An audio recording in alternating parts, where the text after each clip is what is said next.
Ladies and gentlemen, the American jury and Bulldog Nation, thanks for tuning in to the Bulldog Show. Today's show is sponsored by Deters Law. Our lead story is the testimony yesterday in the January 6th hearing by Cassidy Hutchinson. She's a former staffer with Mark Meadows, who at the time was chief of staff for President Trump. According to Trump, she was not offered a job when Meadows joined the Trump team down in Florida, and she was upset, and she was also apparently a known leaker. However, she gave all this testimony about Trump's temper, throwing a lunch, wanting to go down to the Capitol.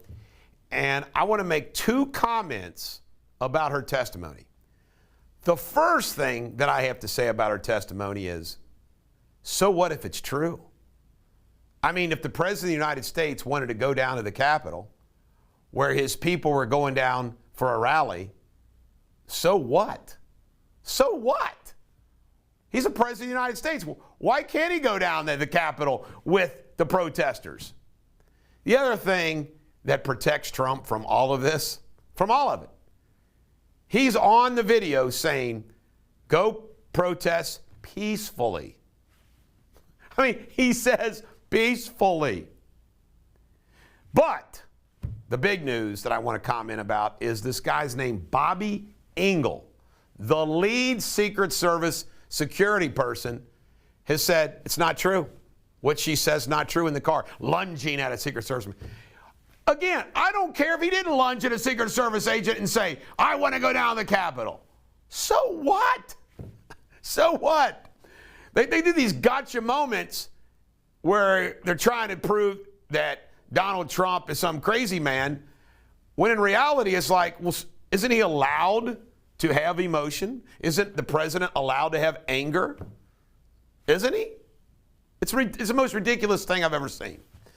Next up, I love this because it's representative so much of the woke corporate culture.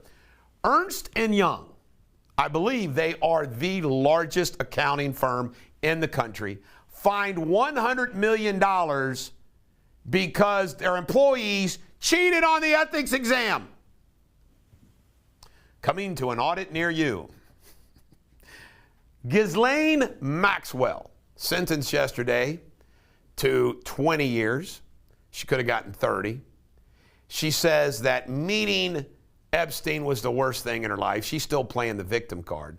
She was nothing but a sick, diabolical pimp, deserved the death penalty, in my opinion, what she did in her role.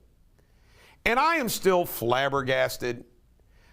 I'm assuming now that the case is closed, I don't get why the names of all the people involved have not been released either through proper channels or some leaker. I mean, why do we not know all of these people that were Epstein's Johns? I mean, it makes no sense at all. None. Except the one thing it does make sense is there's a conspiracy to protect all of these rich and powerful men. Unbelievable. Do you ever get tired of me saying unbelievable? Everything's just so unbelievable. State courts, one in Texas, made a decision. There now, all these trigger laws, you're going to have liberal judges in these states hold up trigger laws and everything else. It is like unceasing, ongoing litigation all day long. The United States Supreme Court has spoken, and you're going to have state judges defy that still. Why? Because they can.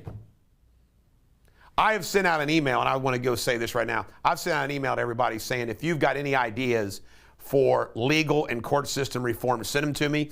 I'm putting together a platform that is going to be historic. Noem, we love her. South Dakota governor, smart, common sense. She says there's an official food shortage, food crisis. Her words. She's governor of a state.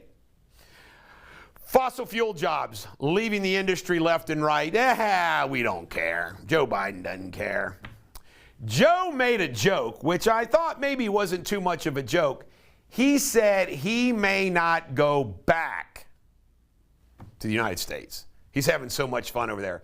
And he made a sicko comment saying to the King of Spain, the Prime Minister of Spain, who married this beautiful woman in the picture here, that they both married up. I wouldn't leave Joe Biden alone with my wife, my daughters, my cousins, my female staff, my female friends, or their daughters. Certainly not Hunter Biden either. Cornell is banning Lincoln. Cornell is removing the Gettysburg Address and a Lincoln statue. Our secular saint is not good enough for Cornell University. Standard & Poor, worst since the 1970s. Worse. Awful. Flight cancellations left and right. I'm glad. I'm going to be taking a trip here shortly. We're driving. Have no interest in trying to go through the airport.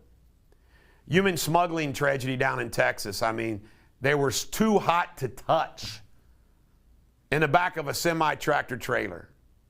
Whose blood is responsible?